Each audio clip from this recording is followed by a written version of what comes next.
Cześć! Dzisiaj w Muzycznym Subiektywie jeden z tych zespołów, które znają wszyscy, nawet jeśli nie potrafią przypomnieć sobie jego nazwy albo jej wymówić. Trudno wyobrazić sobie dziś film o latach 60. czy 70., który nie będzie miał na soundtracku jakiegoś ich numeru, zwłaszcza jeśli jest to film dotyczący wojny w Wietnamie. W ciągu 5 lat istnienia nagrali 7 płyt studyjnych, z których 6 pokryło się do tej pory platyną, niektóre nawet kilkukrotnie, a jedna złotem. A także umieścili na liście przebojów aż 20 numerów, chociaż nigdy nie mieli hitu z pierwszego miejsca. Nie mają też w swoim repertuarze ani jednej piosenki miłosnej.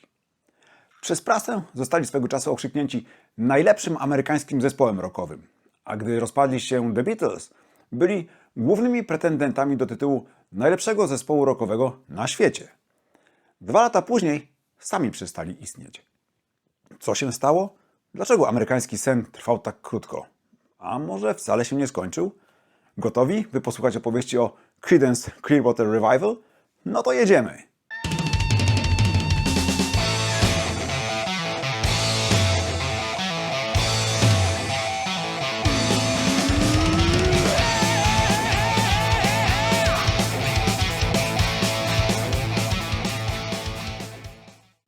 Wbrew temu, co można by wnioskować z ich słynnych piosenek w stylu Proud Mary czy Born on the Bayou, chłopaki z Creedence Clearwater Revival nie dorastali w delcie Mississippi, nie pochodzą z żadnej Luizjany, tylko z Kalifornii. Dokładnie z miejscowości El Cerrito, znajdującej się na przedmieściach Oakland, w hrabstwie Contra Costa, należącym do tzw. San Francisco Bay Area, albo w skrócie Bay Area, czyli rejonu Zatoki San Francisco. Skąd zatem to południowe brzmienie w ich muzyce? Skąd te południowe tematy i akcent Johna Fogerty'ego, trochę zmyślony, a trochę stylizowany na południowy? Jak tłumaczy sam lider Creedence'ów, wzięło się to zapewne podświadomie z muzycznych wpływów, jakim ulegał w młodości. Elvis Presley, Little Richard, Jerry Lee Lewis, Chuck Berry, Ray Charles, James Brown – wszyscy pochodzili z południa. Jak mówi John, rock and roll jest południowcem i dlatego ja też jestem południowcem.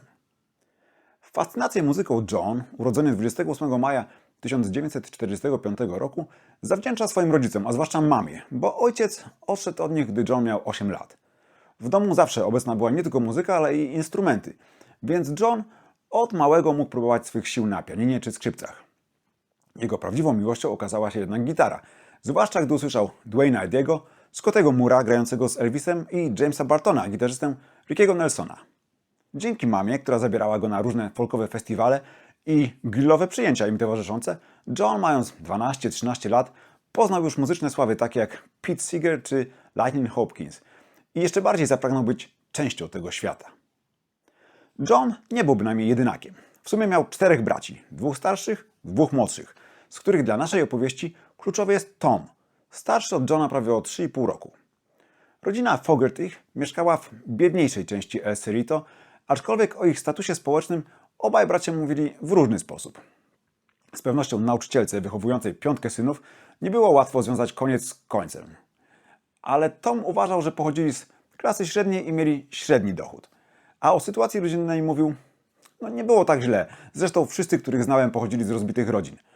John, może jako wrażliwszy, a może tylko mitologizujący swoje dzieciństwo, tak jak lubi mitologizować wiele innych kwestii, wspomina, że zawsze liczyli pieniądze, a jego pokój był w piwnicy i że wstydził się zapraszać kumpli do siebie. Pamiętajmy też, że mówiąc biedniejsza część miasta, mamy na myśli tereny zamieszkałe przez niższą klasę średnią. El Cerrito to nie było miejsce, gdzie były osiedla robotnicze czy jakieś slumsy.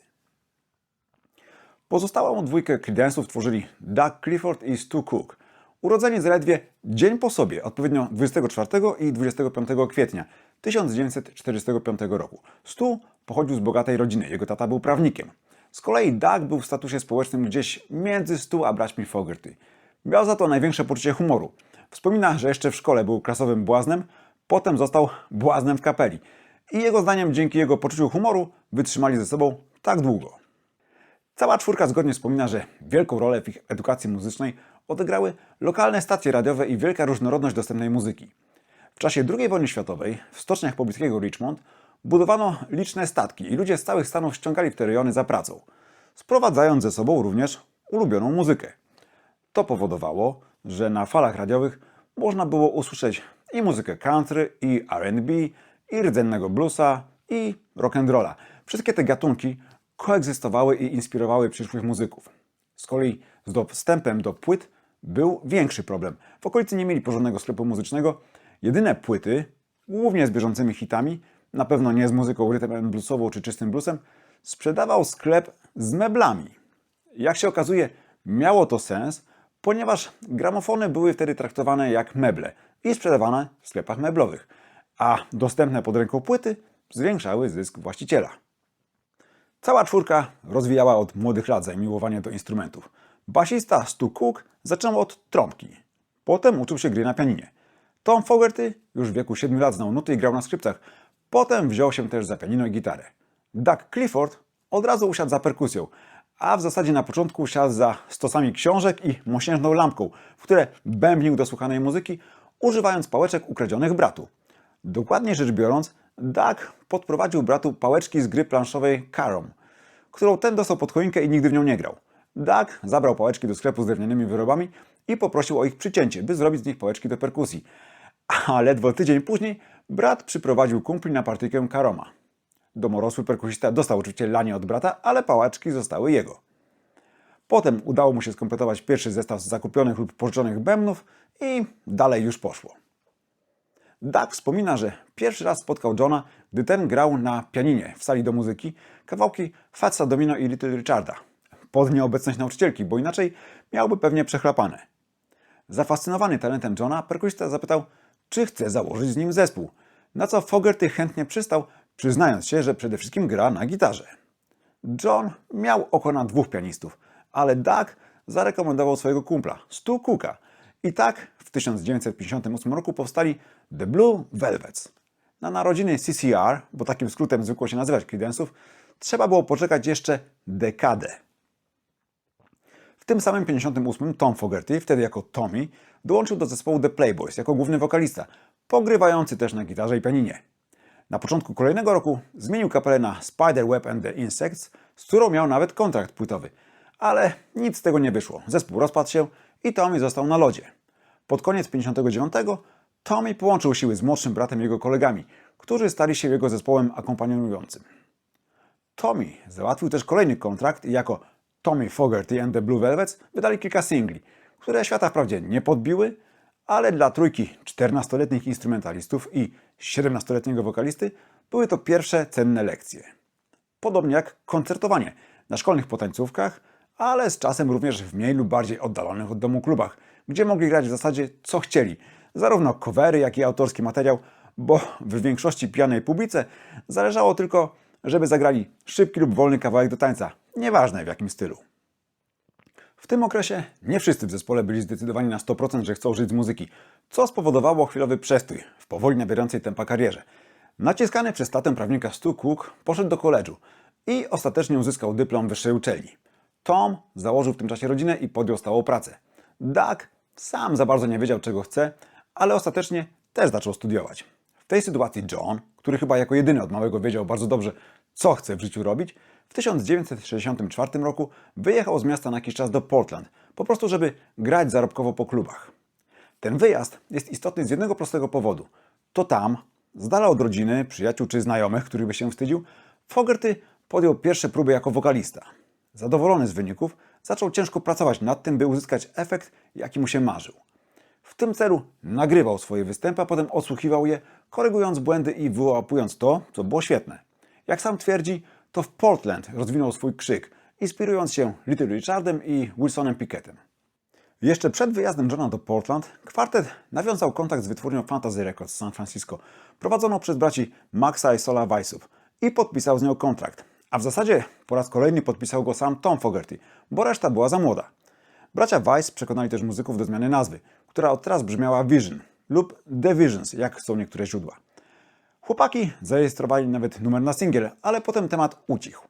Wszyscy zajęli się swoimi sprawami, John wyjechał do Portland, a potem nagle, tuż przed gwiazdką, okazało się, że wytwórnia wypuściła singiel pod nazwą The Golliwogs.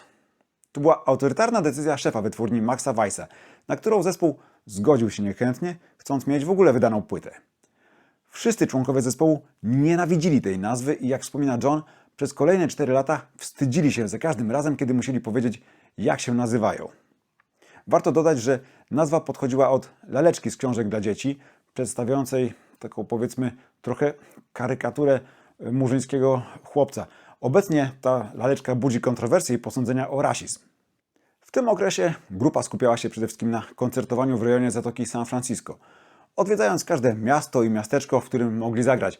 Co kilka lat później John sportretował pięknie piosence Lodi, mimo że w samym Lodi nigdy nie grali. John i Tom zawiązali w tym okresie spółkę autorską pod pseudonimami Ren Wild, to był Tom, i Toby Green, to był John. Między lipcem 1964 a listopadem 1967 nagrali 7 singli, ale tylko jeden z nich, Brown Eyed Girl, przy czym nie mylić z przebojem Vana Morrisona, zdobył lokalną popularność. W tym czasie John zajął też ostatecznie miejsce za mikrofonem. Tom przeszedł na gitarę rytmiczną, a Stu zamienił pianino na bas.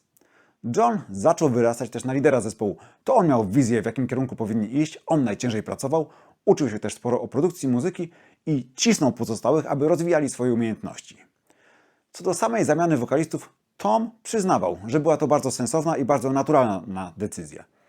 Jak mówił o bracie, potrafiłem śpiewać, ale to on miał brzmienie. I nie da się ukryć, że Tom miał rację. Sposób, w jaki John Fogerty śpiewa, a przede wszystkim brzmi, jest zwyczajnie niepowtarzalny. Do tego świetnie pasuje do ich muzyki i jest to zdecydowanie jeden z tych głosów, które rozpoznaje się po jednej frazie. Nie mogli zdecydować lepiej. W roku 1966 rozwój kapeli został nieco zahamowany dzięki wujowi Samowi. Otóż John i Doug dostali powołania do wojska. Stu w tym czasie studiował na uniwerku w San Jose, więc dostał odroczenie, a potem kategorię niezdolnego do służby. Tom był jedynym żywicielem rodziny, więc też mu się upiekło, ale wokalista i perkusista stanęli przed widmem wyjazdu do Wietnamu. Ostatecznie udało im się wkręcić do służby rezerwowej. John trafił do regularnej armii, Doug do Straży Przybrzeżnej. W lipcu 1967 skończyli przymusową służbę dla kraju i zespół mógł na poważnie pomyśleć o przyszłości. Teraz wszyscy byli już zdeterminowani poświęcić się w 100% muzyce, dużo pewniejsi swych umiejętności i materiału, który tworzyli. Jak Tom wspominał, totalne poświęcenie, codzienne próby i koncerty gdzie tylko się dało. Do tego duch koleżeństwa i wspólny cel.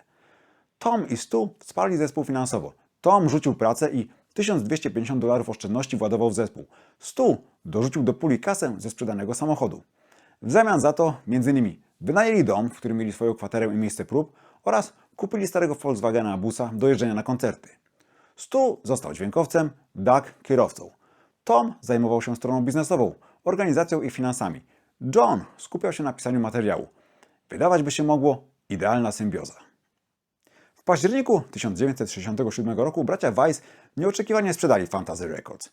Kupił ją wraz z kilkoma innymi udziałowcami, pozostający wtedy w serdecznych stosunkach z zespołem Saul Zaentz, dotychczasowy pracownik wytwórni w dziale sprzedaży. Co to oznaczało dla kapeli?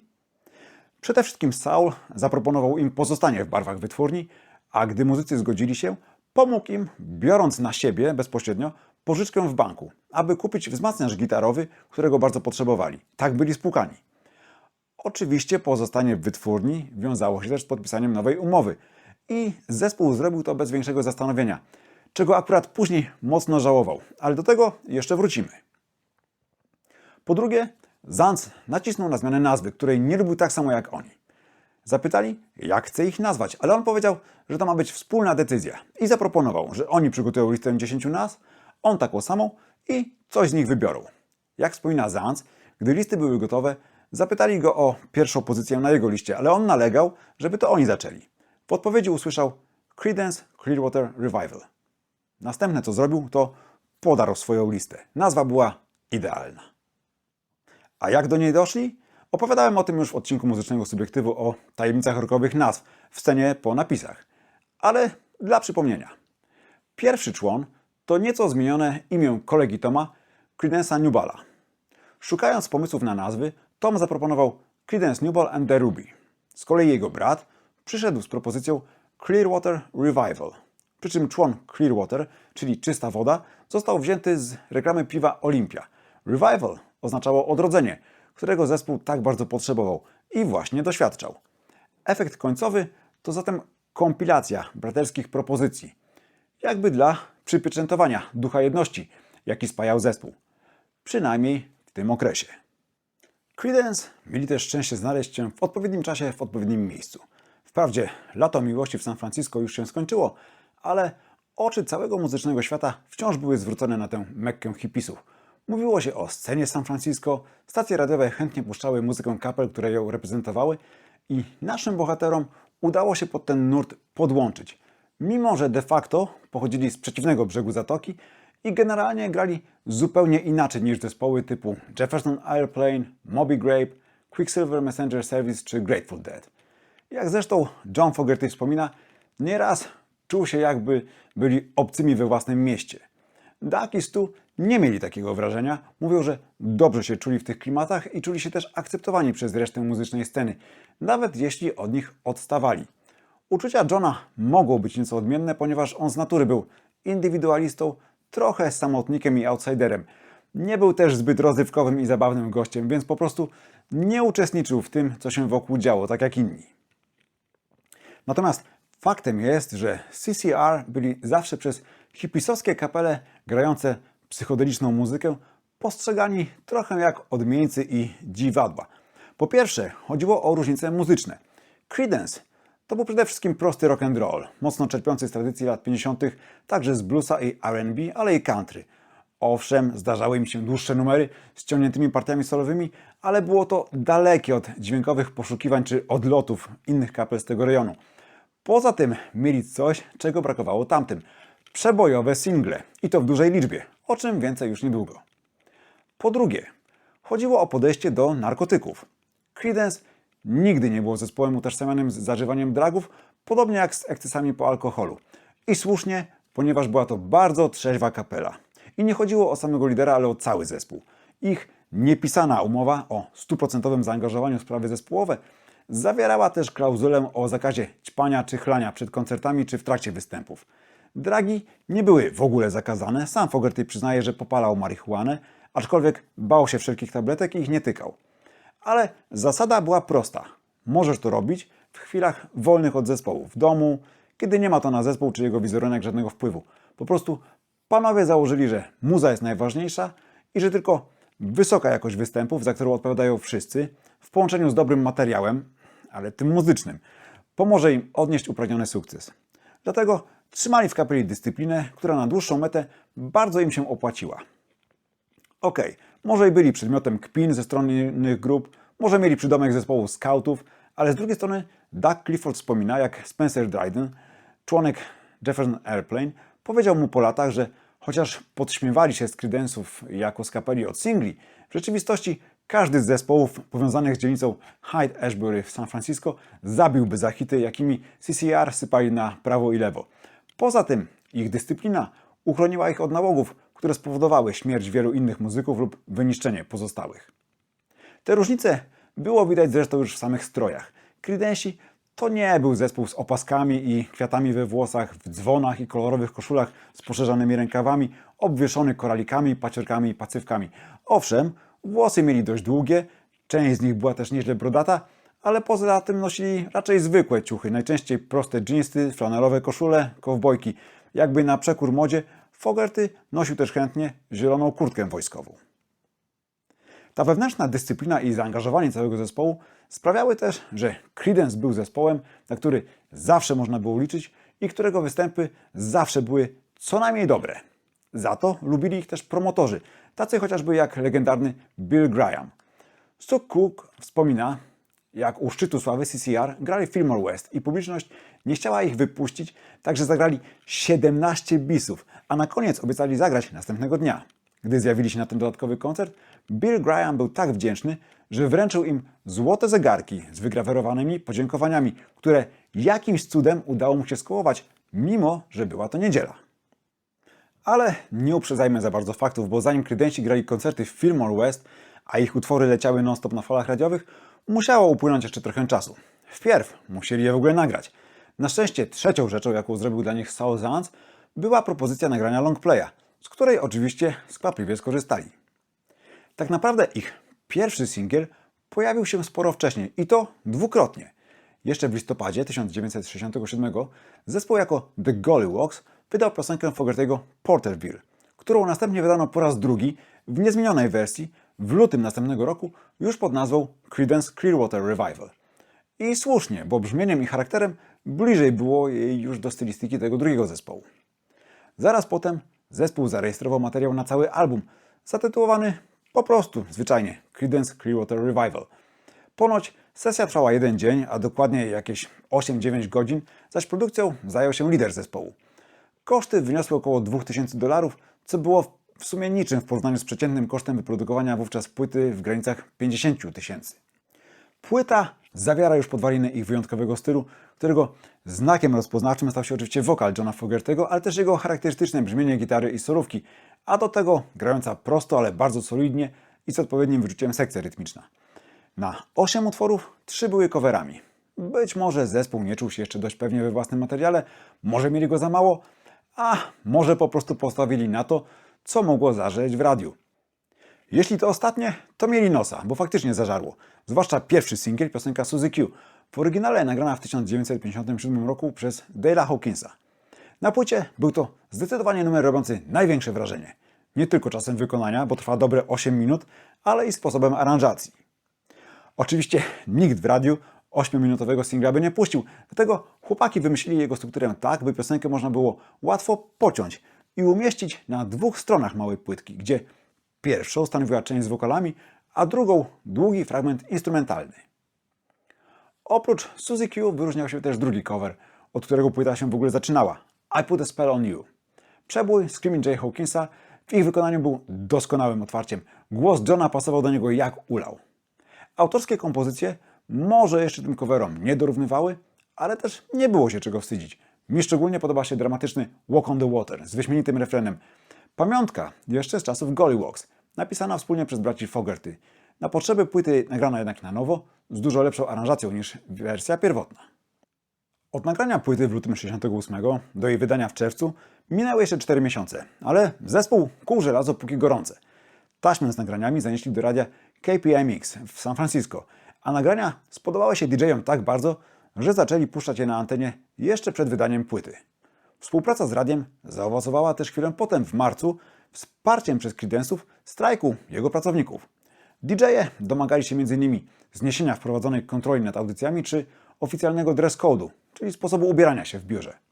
CCR zagrali jako pierwsi, o 1:00 w nocy, na miejscu strajku. A poza tym Fogerty podpisał petycję, w której wraz z innymi artystami domagał się wycofania swoich numerów z repertuaru stacji, jeśli nie zostaną spełnione żądania strajkujących. Właściciel radia pozostał nieugięty, więc ostatecznie większość strajkujących przeszła do stacji KSAN, która wkrótce dorobiła się statusu rewolucyjnej rozgłośni. Czy DJ-e poczuwali się do długu wdzięczności, czy po prostu podobała im się muza Creedence'ów? Trudno powiedzieć, ale faktem jest, że zaraz potem na falach radiowych zaczęło lecieć I Put a Spell on You i Suzy Q. W efekcie zespół zdobył znaczną popularność, nim album czy jakikolwiek singiel z niego zostały oficjalnie wydane. A jak już płyta ujrzała światło dzienne, to dotarła do 52 miejsca na liście Billboardu. Naprawdę nieźle jak na debiut. A to i tak było nic w porównaniu z sukcesem singla Suzy Q, który dotarł do miejsca 11. Drugi singiel, I Put a Spell on You, zajął dalsze miejsce, bo dopiero 58, ale łącznie dało to zespołowi potrzebny zastrzyk pewności siebie i zdecydowany wzrost popularności. Zaczęli grać dużo większe koncerty w lepszych klubach. W lipcu 68 wystąpili nawet w Fillmore West u boku The Paul Butterfield Blues Band. Ich kariera wreszcie nabierała rozpędu. Prawdziwy przełom nastąpił kilka miesięcy później, wraz z wydaniem drugiego albumu Bayou Country w styczniu 1969. W ogóle 69 miał być rokiem Creedence'ów, jak się zaraz przekonacie. Tym razem na płytę złożył się przede wszystkim materiał autorski. Na 7 kompozycji aż 6 było autorstwa Johna Fogerty'ego. Zestaw uzupełniała ognista wersja rock'n'rollowego standardu Good Golly Miss Molly. Ale tym razem to własny repertuar robił największe wrażenie. Płyta zaczynała się od Born on the Bayou, numeru, który jak dla mnie mistrzowsko zbiera wszystko to, co najlepsze i najbardziej charakterystyczne w stylu Creedence'ów, na czele z tym kapitalnym bujaniem. A wokalna interpretacja Fogerty'ego majstersztyk. Szczerze mówiąc, stawiam ten numer ponad największy przebój z tej płyty. Nic oczywiście Proud Mary, bo o niej mowa, nie ujmując. Ona również kapitalnie niesie i nie sposób oprzeć się pokusie, by razem z zespołem śpiewać to słynne Rolling on the river. Proud Mary została też bardzo słusznie wydana na singlu i szybko dotarła do drugiego miejsca na liście Billboardu. Jest to chyba najpopularniejszy numer CCR, który na ten moment doczekał się już ponad 100 wersji coverowych, w tym wielkiego przeboju w wykonaniu Ike'a i Tiny Turner. Według wspomnień Johna Fogerty'ego piosenkę napisał na fali uniesienia po tym, jak otrzymał oficjalne zawiadomienie, że armia USA nie będzie potrzebowała już więcej jego usług i że zostaje zwolniony do cywila. Z tego uniesienia wzięła się słynna początkowa fraza "left a good job in the city", czyli rzuciłem dobrą posadę w mieście. Cała reszta to eskapistyczny hymn Fogerty'ego, dobrze wpisujący się w klimaty tamtych czasów. Bohater zostawia za sobą dobrze płatną, ale stresującą pracę, zostawia za sobą zatłoczone miasto, w zamian wybierając życie na rzece, na pokładzie parostatku Proud Mary, kursującego, jak się łatwo domyślić, w górę i dół Mississippi. Z piosenki Fogerty'ego przebija idylliczny obraz takiej egzystencji. Co łatwiej zrozumieć, gdy weźmiemy pod uwagę fakt, że Kalifornijczyk nigdy wcześniej nawet nie widział królowej amerykańskich rzek. Nie odwiedził też wcześniej Luizjany i krainy Bayou, czyli obszarów w delcie Mississippi, gdzie przeważają stojące lub wolno płynące bagniste wody, a nad nimi unoszą się tajemnicze duchy, jak możemy sobie wyobrazić, słuchając słów chociażby Born on the Bayou. To wszystko zasługa wyobraźni autora, karmiącej się mitami o głębokim południu USA i spłodzonych przez nią sugestywnych tekstów, które świetnie współgrają z muzyką. Słuchając Bayou Country można niemal poczuć atmosferę tych miejsc. Duszną, wilgotną, niepokojącą, ale i zew wolności, wzywający nas do zostawienia za sobą wygód cywilizacji.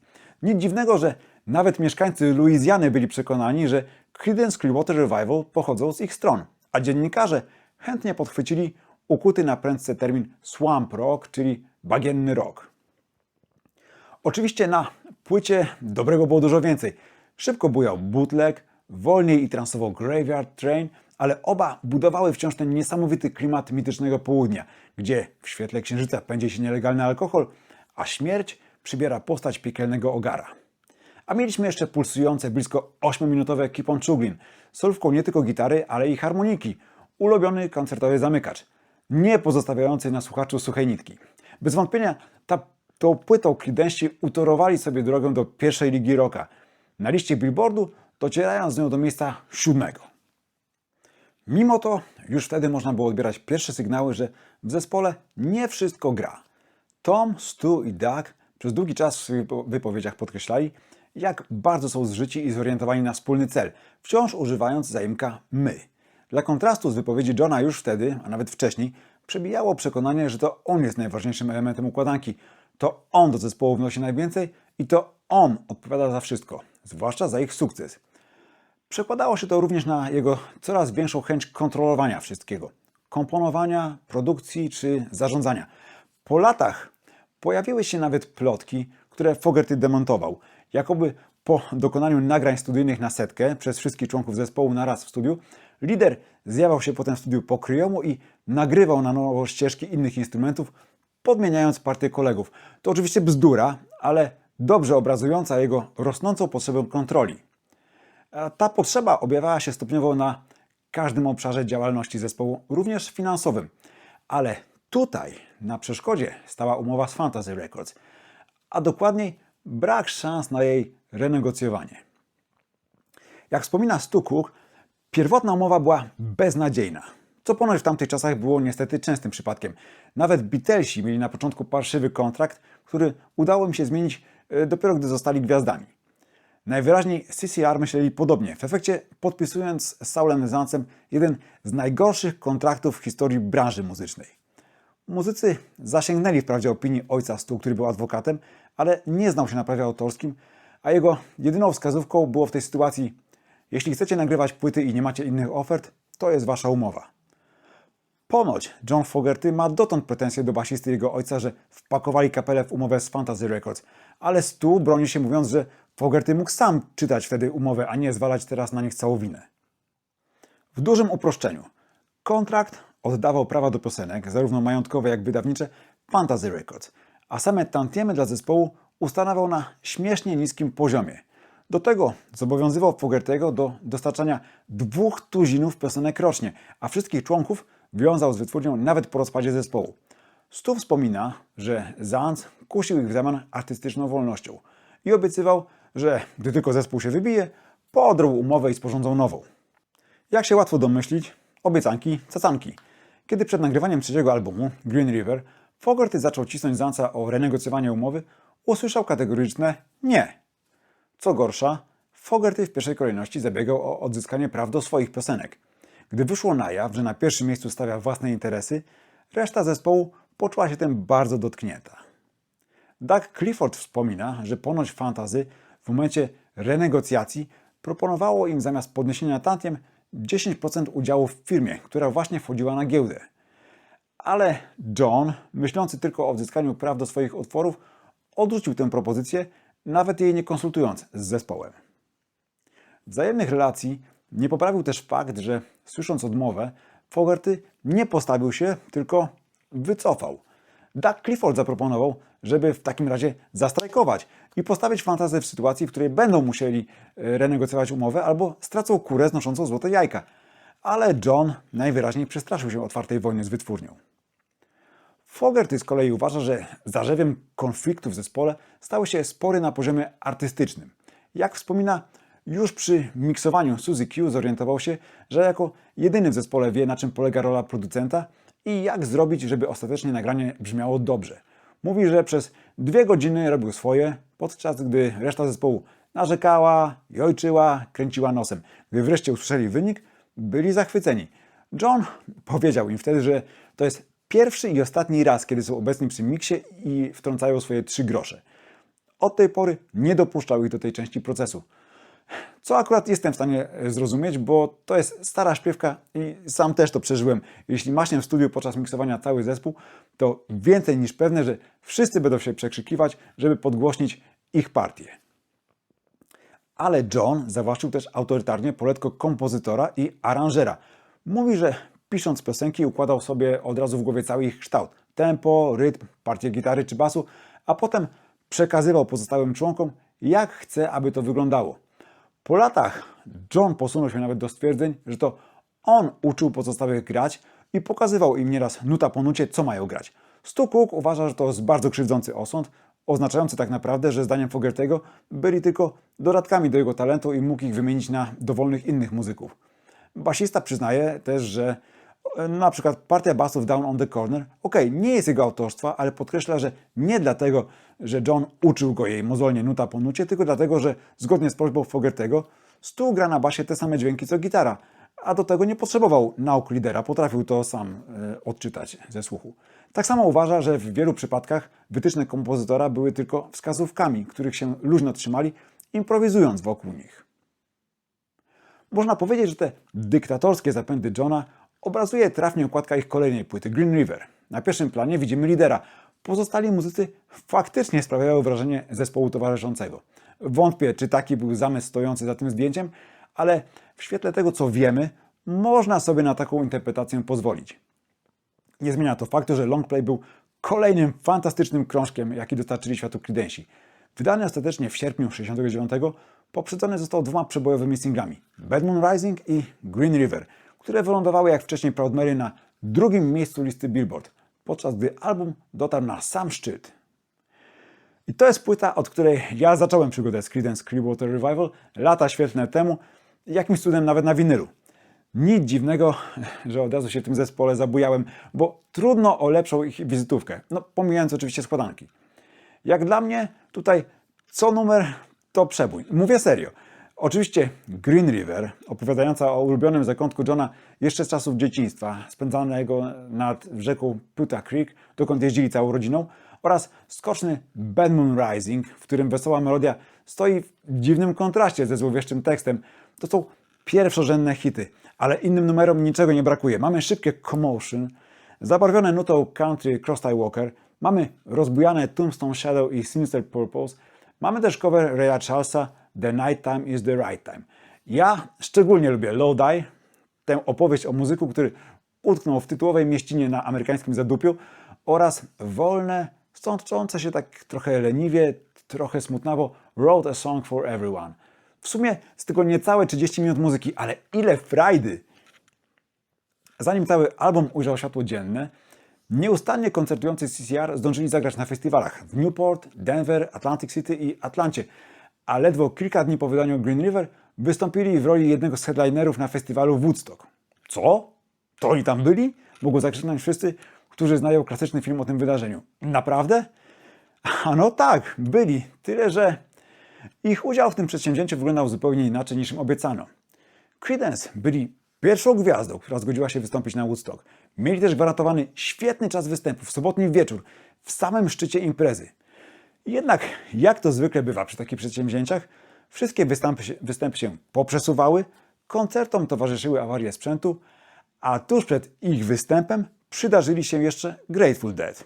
Grupa Jerry'ego Garcia znana była z przedłużania koncertów, ale według wspomnień Creedence'ów tym razem przeszli samych siebie. Wpierw stroili się niemiłosiernie długo. Potem zaczęli grać, ale tylko po to, by stwierdzić, że sprzęt się popsuł, więc zaczęli przy nim majstrować. A potem zaczęli grać od początku, oczywiście jeszcze przedłużając swój set. Ostatecznie, zamiast godziny, Grateful Dead panoszyli się na scenie ponad 2,5. A co najgorsze, uśpili całą publiczność. Dosłownie, 500 000 ludzi zasnęło podczas ich występu, w związku z czym występujący po nich, mniej więcej o 2-3 w nocy CCR, mieli niełatwe zadanie obudzenia publiczności. Jak John wspomina, po jakichś 6 kawałkach, widząc zero reakcji i śpiące ludzkie masy, zagaił do publiczności, mówiąc, że świetnie się tu bawią i mają nadzieję, że oni też. W odpowiedzi daleko zapaliła się jedna zapalniczka i jej właściciel zawołał pocieszająco: nie przejmuj się tym, John, jesteśmy z tobą. Fogerty mówi, że całą resztę koncertu grał dla tego jednego gościa. Niestety ich występu nie zobaczymy ani na kultowym filmie, ani nie usłyszymy na soundtracku. Dlaczego? Bo lider się nie zgodził. Jego zdaniem wypadli słabo i w momencie, gdy byli niemal na szczycie, taka wizytówka tylko osłabiłaby ich pozycję. Reszta kapeli nie zgadza się z tym stwierdzeniem. Cała trójka pragnęła znaleźć się w tym filmie i uważali, że koncert był jak najbardziej udany. Stu Cook mówi, że na dostępnych teraz nagraniach słychać, że nie było się czego wstydzić i zupełnie nie rozumie decyzji Fogertego. Zdaniem całej trójki był to duży błąd, ale podporządkowali się decyzji szefa. Niestety relacji w zespole na pewno to nie poprawiło. Na tym etapie Creedence mogli spokojnie zrobić sobie do końca roku zasłużone wakacje i nikt nie miałby pretensji, ale zamiast tego weszli po raz kolejny do studia, nagrywając materiał na swój 4. album Willie & the Poor Boys, który ukazał się jeszcze w tym samym roku, lądując na 3. miejscu listy Billboard i przynosząc 2 kolejne hity: Down on the Corner, który doszedł do miejsca 3, oraz Fortunate Son, który osiągnął pozycję 14. Obie piosenki zaprezentowali wkrótce potem w słynnym telewizyjnym Ed Sullivan Show. Pierwsza nawiązywała do okładki płyty i prezentowała tzw. jug band, czyli grupę ulicznych muzykantów grających często na domowych sprzętach, takich chociażby jak tarka do prania, która zresztą pojawia się w tym utworze, podobnie jak w instrumentalnym Poor Boy Shuffle. Z kolei ostry, energetyczny Fortunate Son szybko stał się jedną z najpopularniejszych piosenek antywojennych, której uniwersalne przesłanie jest aktualne również dziś. Fogerty śpiewa w niej o społecznej niesprawiedliwości, nierówności, o podziale na bogatych i biednych, wpływowych i podległych, tych urodzonych w czepku, tych szczęśliwców Fortunate, lub skazanych na bycie mięsem armatnim. Zaangażowana społecznie była również kończąca album piękna, epicka pieśń Effigy, czyli kukła, zwiastująca niepokoje społeczne i rozliczanie rządzących, ale też przestrzegająca przed dalszymi skutkami takich czynów. Dla przeciwwagi album zawierał m.in. 2 covery Led Belly'ego, Cotton Fields i Midnight Special, oraz rock'n'rollowe It Came Out of the Sky o UFO. Mi szczególnie do gustu przypadło Feeling Blue, kolejna ze świetnych bujanek w Creedence'owym repertuarze. Ostatecznie więc rok 69 CCR zamknęli rekordową liczbą 3 wydanych albumów, wszystkich plasujących się w pierwszej dziesiątce listy Billboardu, oraz 4 singli, z których 3 zajęły 2. miejsca, 4. miejsce 3, a jeszcze dodatkowo ich strony B również lądowały na liście przebojów. Nie bez przesady, prasa okrzyknęła ich najlepszym rockowym zespołem w Ameryce i 2. na świecie, zaraz po Beatlesach. Świetną passę zespół podtrzymał, wydając w styczniu 1970 kolejny singiel, który dotarł znowu do 2. miejsca, Traveling Band, z Who Will Stop the Rain na stronie B. Nie obyło się przy tym bez zgrzytu, ponieważ żywiołowy przebój został posądzony o plagiat przez wydawcę mającego prawa do Good Golly Miss Molly. Sprawę załatwiono polubownie poza salą sądową. Z kolei przejmujące Who'll Stop the Rain kontynuowało w twórczości Fogerty'ego nurt piosenek zaangażowanych społecznie, z tytułowym deszczem symbolizującym najróżniejsze problemy, z którymi borykają się ludzie i których końca nie widać. Nie wiadomo, kto ten deszcz zatrzyma. W kwietniu grupa wydała kolejny singiel, radosne Up Around the Bend, które dotarło do miejsca 4. Na stronie B znalazł się kapitalnie klimatyczny, dużo mroczniejszy Run Through the Jungle, który wielu już po samym tytule kojarzyło z wojną w Wietnamie. Jak się okazuje, niesłusznie, ponieważ Fogerty akurat w nim śpiewa o rozpowszechnionym dostępie do broni w samej Ameryce, która jest tutaj tą tytułową dżunglą. Zaraz potem zespół poleciał na pierwsze w swojej karierze tournée do Europy, gdzie grali m.in. w Sztokholmie, Kopenhadze, Berlinie, Paryżu i Londynie. Wszędzie spotykając się z niezwykle gorącym przyjęciem. Przyjęciem, które, jakby się mogło wydawać, zespół nie do końca doceniał. Otóż w tym okresie John Fogerty zadecydował, że bisy są sztuczne i CCR nie będą więcej bisować.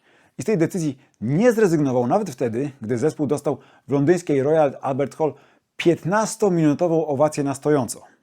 Jak wspomina Doug Clifford, autorytarna decyzja lidera po raz kolejny była podjęta wbrew woli pozostałych. Doszło do mocnego spięcia między nim a Fogertym o tę kwestię i to był zdaniem perkusisty początek końca zespołu. Podczas europejskiej trasy, a dokładnie 10 kwietnia, świat obiegła wiadomość, że Paul McCartney opuścił The Beatles.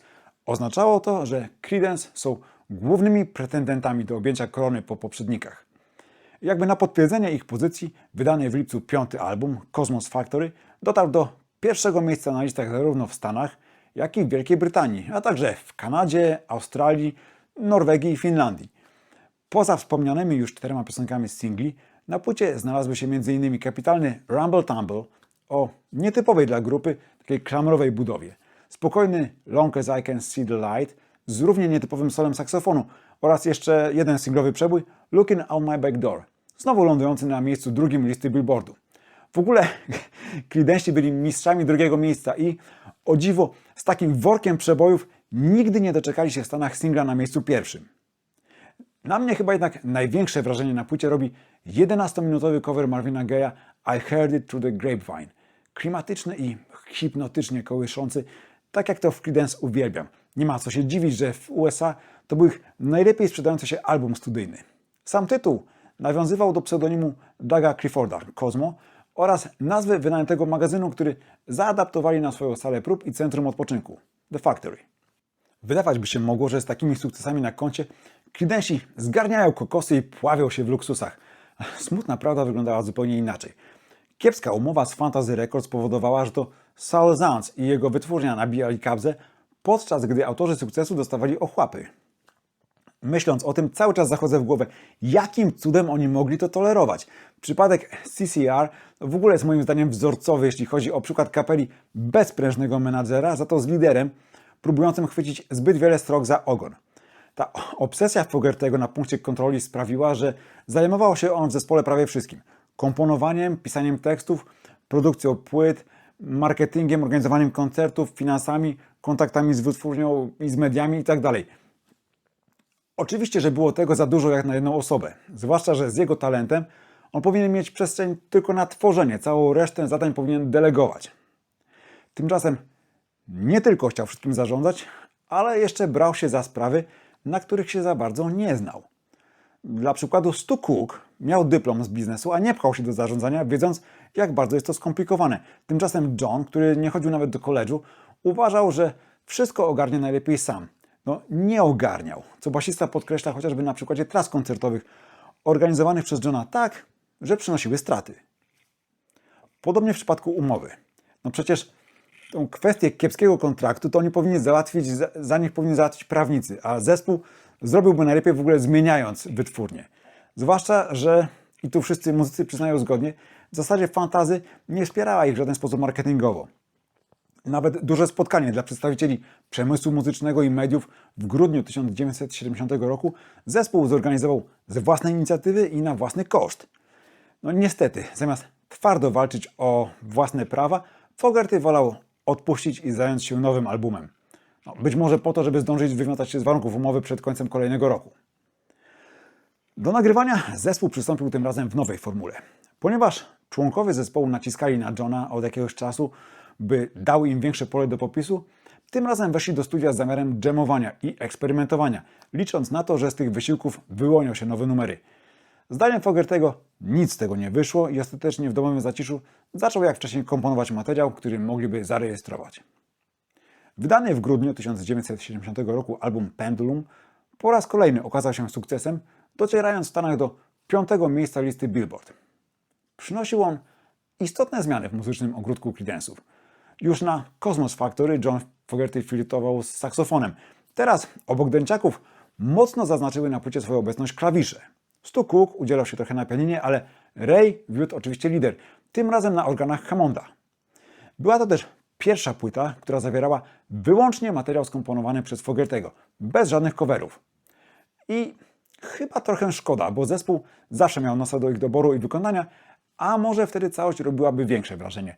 Od razu sprostuję, to wciąż jest bardzo dobra płyta CCR. Rzecz w tym, że nie tak przebojowa, jak nas do tego John Fogerty przyzwyczaił.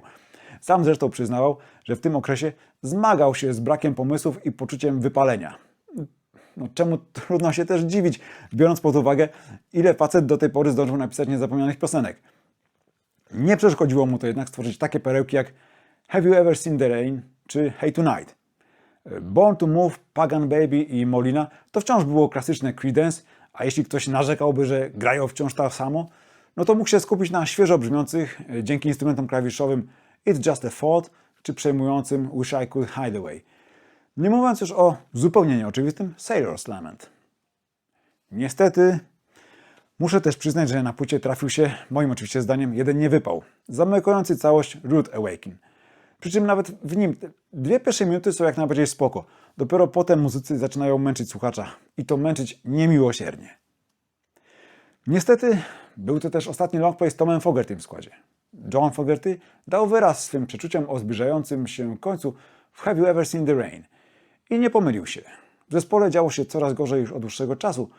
Wszystkim stała kością w gardle umowa z Fantasy Records, a Tom dodatkowo miał dość kontroli Johna nad niemal każdym aspektem funkcjonowania kapeli.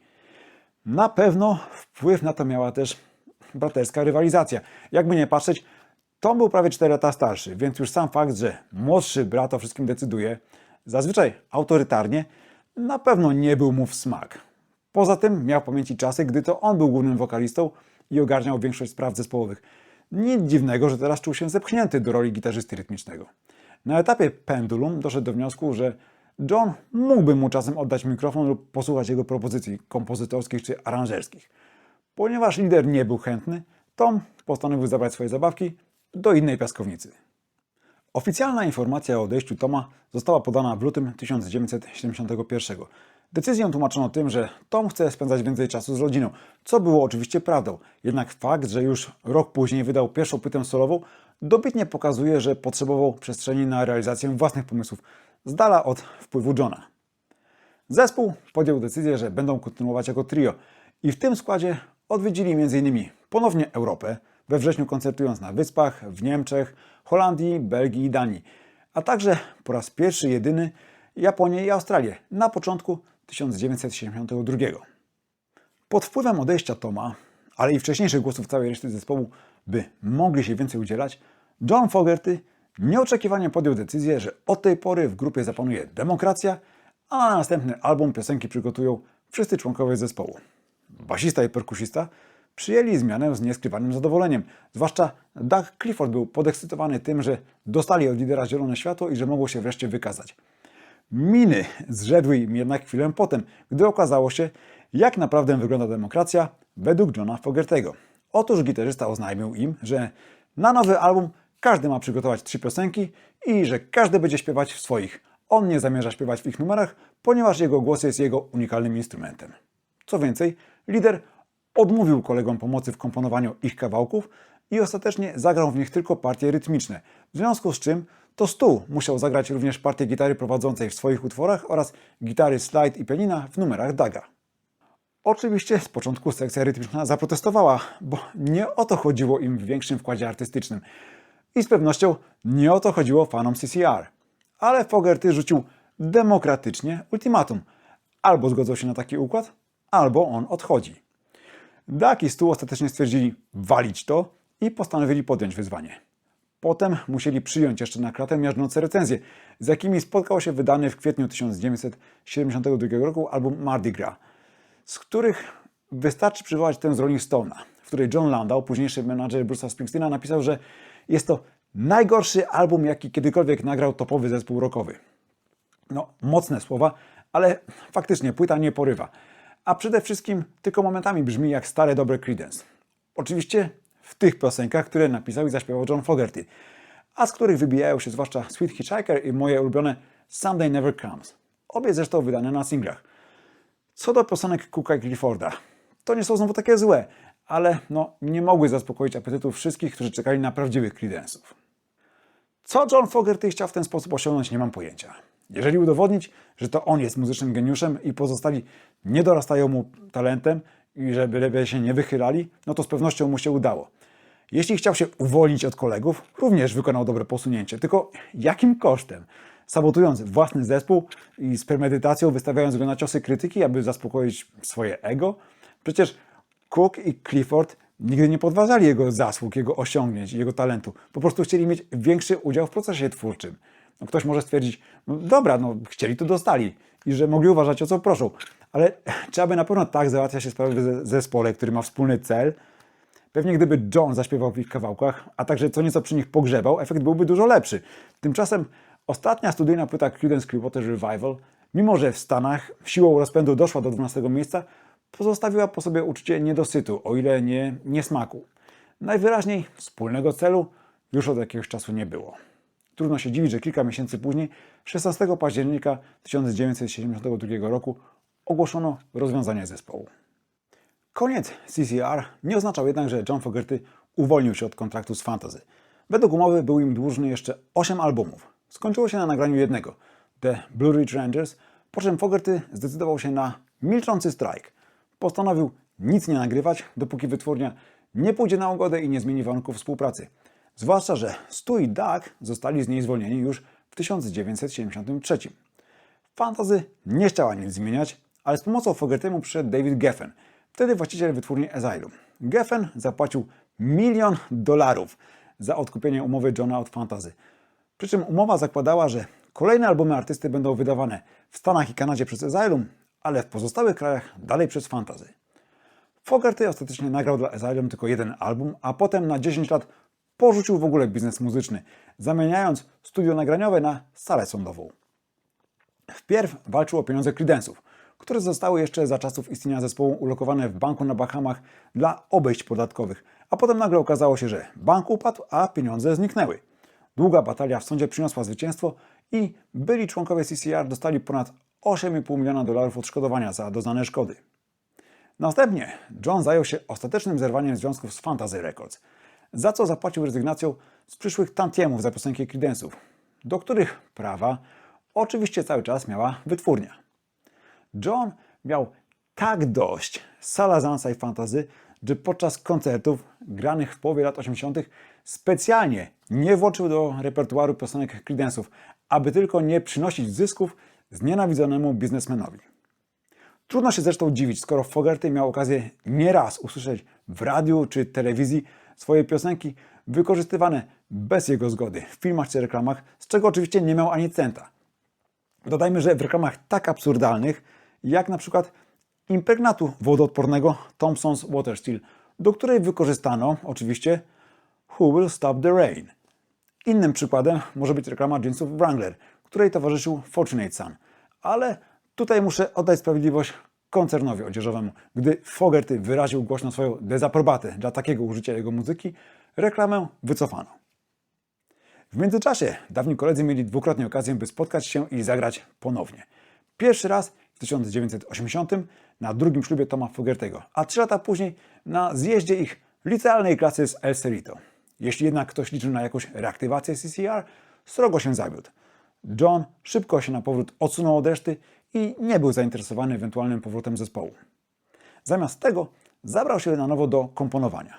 Potwierdzeniem jego powrotu do formy był wyśmienity album Centerfield z 1985, nagrany już dla Warner Brothers. Można go śmiało polecić wszystkim fanom Creedence.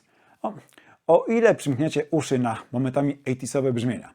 The Old Man Down the Road, Big Train, I Saw It on TV, Mr. Greed czy tytułowy Centerfield udowadniają, że John nie zapomniał, jak się pisze świetne piosenki i że jest naprawdę w formie. Ale album wywołał też duchy przeszłości. Fogerty zamieścił na końcu płyty złośliwy, uszczypliwy numer Vance Can't Dance, w którym opisywał brudne zagrywki Saula Azanca, a piosence towarzyszył teledysk, w którym biznesmena przedstawiono jako świnię. Szef Fantasy nie pozostał dłużny i pozwał Johna, bynajmniej nie za zniesławienie, tylko za autoplagiat, uważając, że hit Centerfield, czyli piosenka The Old Man Down the Road, jest zżynką z piosenki CCR Run Through the Jungle. Ostatecznie Fogerty sprawę wygrał, a sąd zadecydował, że artysta nie może splagiatować samego siebie. Proces z Zancem i Fantasy rykoszetem odbył się na relacjach Fogerty'ego z dawnymi kolegami. Z Tomem nie rozmawiał od dawna. Z Dougiem tu też kontaktu specjalnie nie utrzymywał, ale ubodło go, że nie wsparli go w tej jego walce sądowej. Aczkolwiek też nie stanęli po stronie wytwórni. Cook i Clifford nie widzieli powodu, aby się w to mieszać. Zwłaszcza z dwóch powodów. Wciąż mieli żal do Johna o to, jak ich potraktował przy nagrywaniu Mardi Gras, a poza tym regularnie dostawali tantiemy od Fantasy i wcale im nie zależało na robieniu sobie z wytwórni wroga. Rok po procesie John nagrał jeszcze jedną płytę solową, a potem znów zamilkł na kolejną dekadę. W międzyczasie zmarł jego brat Tom, który po odejściu z Creedence ciągnął całkiem udaną karierę solową, nagrywając w sumie 9 albumów. Wszystkie dla wytwórni Fantasy, pozostając w bardzo dobrych stosunkach z Salem Zancem. Najprawdopodobniej ich przyjazne relacje stanęły na drodze braterskiemu pojednaniu, do którego nigdy nie doszło. Nie doszło również do pojednania z pozostałymi członkami Creedence. Wręcz przeciwnie, wszelkie szanse na porozumienie, a może nawet na reaktywację zespołu zostały zniszczone 12 stycznia 1993 roku, w dniu, w którym Creedence Clearwater Revival zostali przyjęci do Rock and Roll Hall of Fame. Wydawać by się mogło, że nie ma lepszej okazji, by zapomnieć o dawnych urazach i wyciągnąć rękę na zgodę. Stu Cook i Doug Clifford byli podekscytowani całym wydarzeniem i perspektywą wspólnego występu. Zwłaszcza, że dodatkowo na gitarze rytmicznej miał ich wesprzeć syn Toma, Jeff Fogerty. Gdy pytali o ewentualne próby czy inne ustalenia, w odpowiedzi słyszeli, że będzie to raczej luźny jam niż normalny koncert, żeby się niczym nie przejmowali, po prostu przyjechali w dzień wydarzenia. Na miejscu okazało się jednak, że występu nie będzie, a raczej, że nie będzie ich występu, bo John Fogerty odmówił zagrania z nimi na jednej scenie i od miesiąca szykował się potajemnie do występu z alternatywnym zespołem, do którego zaprosił na tę okazję m.in. Bruce'a Springsteena, Robbie'ego Robertsona z The Band i Jima Keltnera na perkusji. Co więcej, zarząd Rock and Roll Hall of Fame też o tym wiedział i trzymali to przed Cookiem i Cliffordem w tajemnicy. Najpewniej nie chcieli o tym mówić wcześniej, aby obaj muzycy stawili się na ceremonii. Gdy Doug i Stu znaleźli wreszcie Johna na backstage'u, usłyszeli od niego, że wciąż ma do nich żal o to, że nie pomogli mu się wyplątać z kontraktu z Fantasy, tak jakby mogli. Najwyraźniej John wykorzystał okazję, by odegrać się na dawnych kolegach i upokorzyć ich publicznie. Na maksa słaba akcja, zwłaszcza, że ponoć wdowa po Tomie przyjechała na ceremonię razem z urną z jego prochami. Namówieni przez żony, by być ponad to, Clifford i Cook uczestniczyli w ceremonii wprowadzenia, wygłosili nawet krótkie przemówienia, jednak gdy zaczął się występ Fogerty'ego i ich zmienników, ostentacyjnie opuścili salę ze złamanymi sercami i łzami w oczach. Doug wspomina, że potem napisali do wszystkich w to zaangażowanych. Jeden Springsteen odpisał, przepraszając i po fakcie przyznając, że to nie było ok. Po tym wydarzeniu stało się jasne, że żadna reaktywacja nie wchodzi w grę. Clifford i Cook, którzy przez te wszystkie lata trzymali się razem, nagrywając nawet kilka płyt z innymi artystami, w 1995 odpalili projekt Creedence Clearwater Revisited, czyli w sumie tribute band z 2 oficjalnymi członkami danego zespołu. Oczywiście John Fogerty pozwał ich za wykorzystanie starej nazwy, więc przez jakiś czas występowali jako Cosmos Factory, ale ostatecznie pozew został oddalony. John wrócił na scenę muzyczną w 1997 udaną płytą Blue Moon Swamp, która nawet zgarnęła Grammy i od tej pory co kilka lat wydawał nowy album. W 2023, a więc po przeszło 50 latach, ostatecznie odzyskał prawa do swoich piosenek z czasów CCR, wykupując je od wytwórni Concord Records, która w 2004 przejęła Fantasy Records. Z dawnymi kolegami jednak się nie pogodził i chociaż kilkukrotnie wspominał, że jest chętny rozważyć reaktywację, Doug Clifford i Stu Cook twardo powtarzają, że nie ma takiej opcji. nie po tym wszystkim, co zaszło. Creedence Clearwater Revival nigdy nie byli przedmiotem kultu jako osoby. Wielu fanów kochających ich muzykę często nawet nie pamięta, jak się nazywają poszczególni członkowie zespołu. Nigdy nie wiązały się z nimi jakieś zakulisowe legendy, które by podsycały zainteresowanie zespołem. Żadne ekscesy, ekstrawagancki styl życia, tragiczna śmierć któregoś z członków. Są oni za to najlepszym przykładem tego, że liczy się przede wszystkim muzyka i że jeśli jest dobra, przetrwa wszystko i wciąż będzie słuchana. Na chwilę obecną wyniki sprzedaży ich płyt w samych Stanach to 4 miliony sztuk Cosmos Factory, 3 miliony Green River, po 2 miliony Bayou Country i Willie and the Poor Boys, po milionie Debutu i Pendulum oraz pół miliona Mardi Gras. A to i tak nic w porównaniu z ich składanką Chronicle, The 20 Greatest Hits, wydaną w 1976 roku, która sprzedała się dotychczas w nakładzie ponad 12 milionów egzemplarzy i wciąż znajduje się na liście Billboard 200. W chwili, gdy wypowiadam te słowa, na miejscu 51, goszcząc na niej od 780 tygodni. Można powiedzieć, że ten amerykański sen, mimo rozpadu zespołu ponad 50 lat temu, trwa w najlepsze. I to chyba też najlepiej pokazuje ponadczasowość tej muzyki, do której słuchania gorąco zachęcam. Jeśli jeszcze nie znacie Creedence'ów, zacząć możecie właśnie od tej składanki Chronicle lub od dowolnej płyty studyjnej. Polecam zwłaszcza Green River. Możecie też skorzystać z playlisty zamieszczonej tu na kanale Muzyczny Subiektyw. Oczywiście zachęcam też do oglądania innych epizodów, a jeśli Wam się podobało, do subskrybowania kanału, do lajkowania, udostępniania i komentowania. Dziękując za Wasz czas i Waszą uwagę, zapraszam też na fanpage Muzycznego Subiektywu, a jeśli ktoś chce wesprzeć rozwój kanału, będzie mi bardzo miło, można to zrobić na stronie supi.pl od Patronite. Link znajdziecie w opisie odcinka i opisie kanału.